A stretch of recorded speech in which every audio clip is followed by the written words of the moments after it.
주신 말씀은 출애굽기 27장 9절부터 11절까지 말씀입니다. 한 절씩 교독하겠습니다. 너는 성막에 뜰을 만들지니 남쪽을 향하여 뜰 남쪽에 너비가 100규빗의 세마포 휘장을 쳐서 그 한쪽을 당하게 할지니 그 위에 승물이와 그 받침 승물은 옷으로 하고 그 위에 갈고리와 가운데는 고정할지며 다같이 그 북쪽에도 너비가 100규빗의 포장을 치되 그 기둥이 승물이며 그 기둥의 받침 승물은 옷으로 하고 그 기둥의 갈고리와 가운데는 은으로 할지며. 아멘. 오늘은 성막의 뜰에 대한 말씀입니다. 뜰이란 마당이죠. 마당을 둘러싼 바깥 담장을 만드는 장면입니다. 성막을 외부 세계와 구별하는 것이 담장입니다. 놋 기둥을 세우고요, 휘장들을 연결해서 담장을 만들게 됩니다. 성막은 직사각형으로 생겼습니다. 세로의 규빗은 세로의 길이는 100규빗입니다. 약 45m 정도 되고요. 가로는 절반이에요. 50규빗이죠. 그래서 22.5m 정도라고 보면 됩니다. 먼저 세마포를 고정하는 기둥들에 대해 살펴보면요. 기둥은 남쪽과 북쪽에는 20개씩, 동쪽과 서쪽에는 10개씩입니다. 그러면 바깥 기둥이 총 60개가 됩니다. 이 기둥 역시 조각목으로 만듭니다. 그리고 겉에는 놋을 씌우게 됩니다. 기둥의 아래에는 기둥 받침을 이렇게 만드는데요. 이것도 놋으로 만듭니다. 기둥의 맨 위는 기둥 머리를 만드는데 그것은 은으로 만듭니다. 그 아래에는 갈고리와 가름대라는 것을 만드는데, 무슨 갈고리는 세마포 천을 이제 고정하는 도구고요. 가름대라는 것은 이제 땅에 박아서 이제 고정할 수 있는 그러한 끈 역할을 하는 것입니다. 역시 은으로 만듭니다. 이 기둥 60개를 쭉 세운 다음에 그것을 세마포 천으로 연결하게 되고요. 그것이 담장을 이루는 거예요.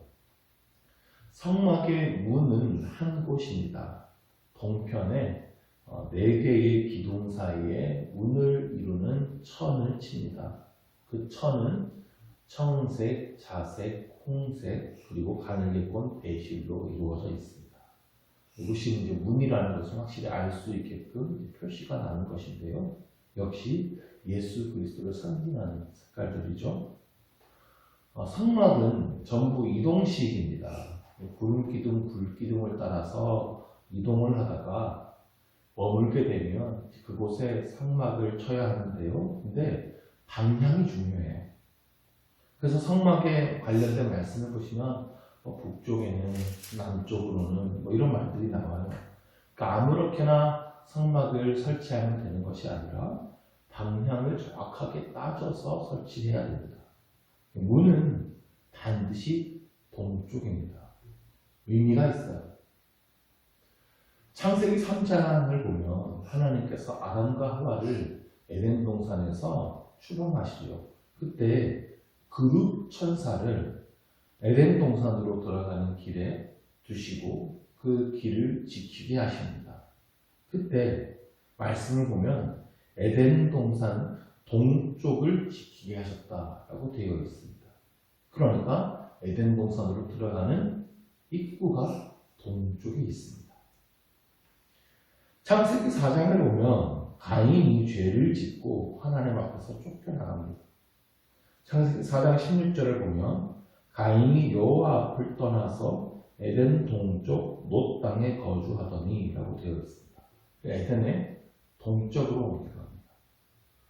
그러니까 아담과 하와도 에덴 동산의 동쪽 문으로 나와서 나갔으니까 에덴 동산의 동쪽에 살았고, 가인 또한 또 동쪽으로 간 겁니다. 이후 타락한 인류의 역사를 보면 계속 동쪽으로 갑니다. 에덴의 입구로부터 점점 그렇게 멀어지는 거예요. 그러다가 하나님께서 아브라함을 부르시죠. 갈대아 우르에 있던 아브라함에게 가나안 땅으로 가라고 부르십니다. 갈대아 우르에서 가나안 땅으로 가려면 서쪽으로 이동해야 해요. 그래서 동쪽으로 간다는 것은 하나님에게서 멀어진다는 것을 뜻하고요. 서쪽으로 간다는 것은 하나님께로 돌아간다라는 의미를 담고 있습니다.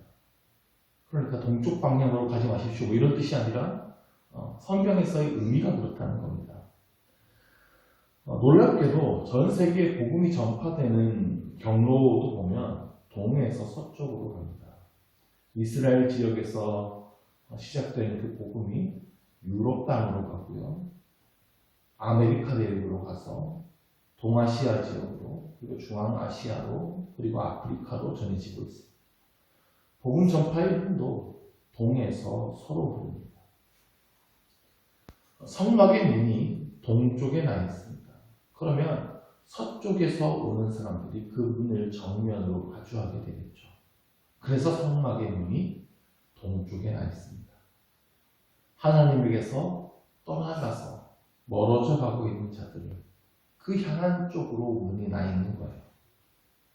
마치 탕자를 기다리는 아버지처럼 하나님께서는 그렇게 동쪽으로 문을 만들어 놓으시고 하나님을 떠난 자들이 다시 돌아오기를 기다리고 계시는 것입니다.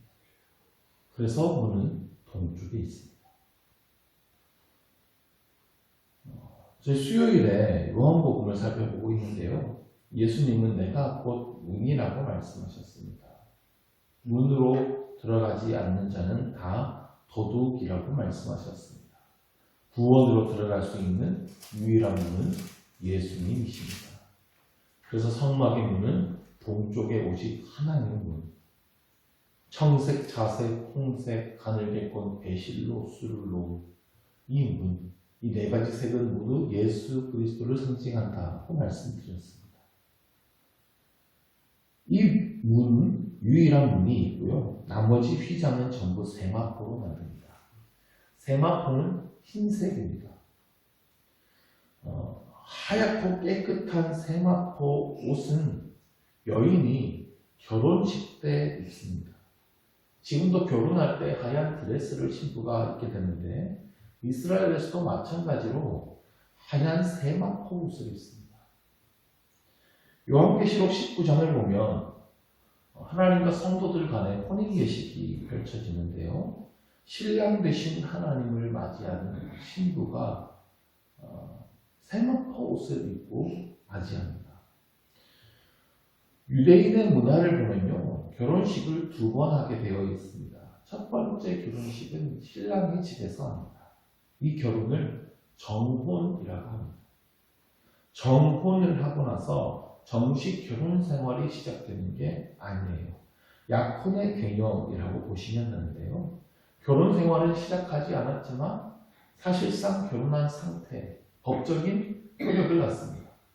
그래서 예수님의 어머니 마리아가 그 요셉과 정혼한 상태였어요.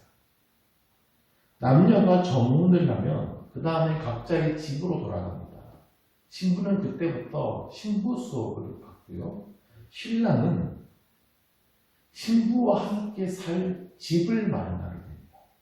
신랑이 그 집을 다 마련하면 신부의 집으로 찾아가게 돼요.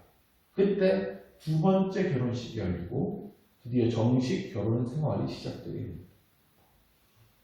그 기간 동안 신부와 신랑은 서로 만나지 못합니다.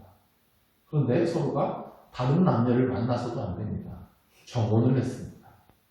그러면 신부는 신랑이 함께 살 집을 다 마련하고 다시 찾아올 때까지 기다려야 하는 거예요.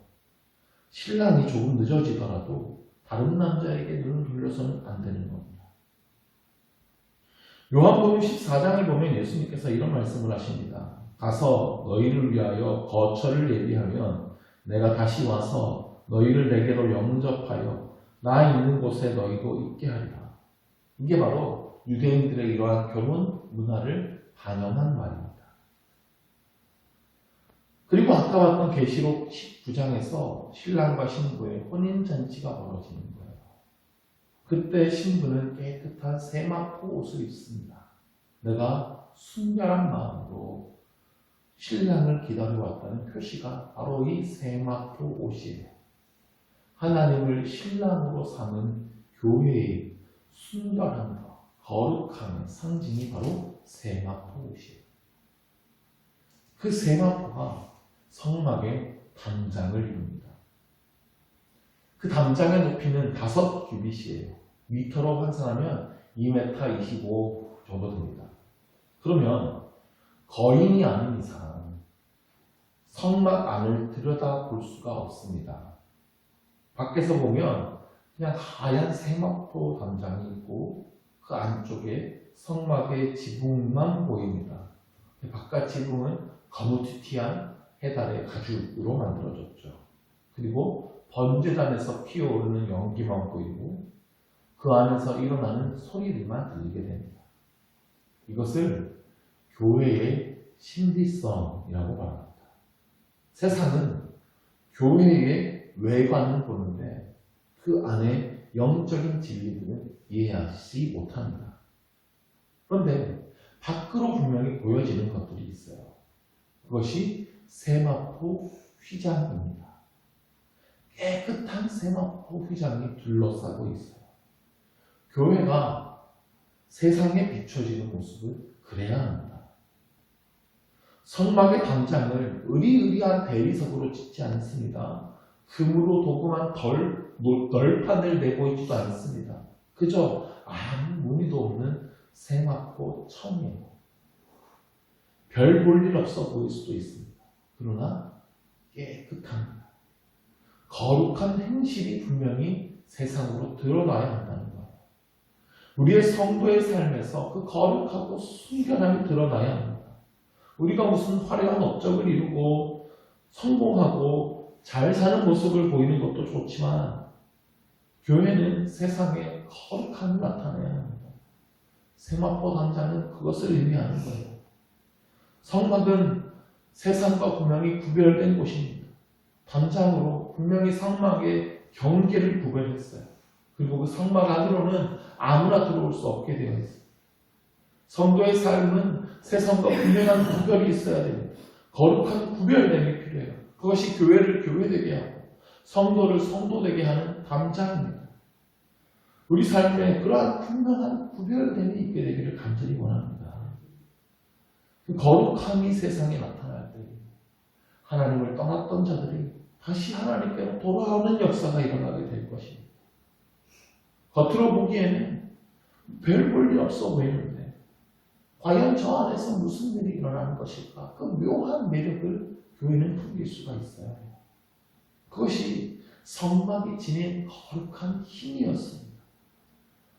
우리의 삶도 그 성막과 같은 영향력을 발휘할 수 있게 되기를 간절히 바랍니다.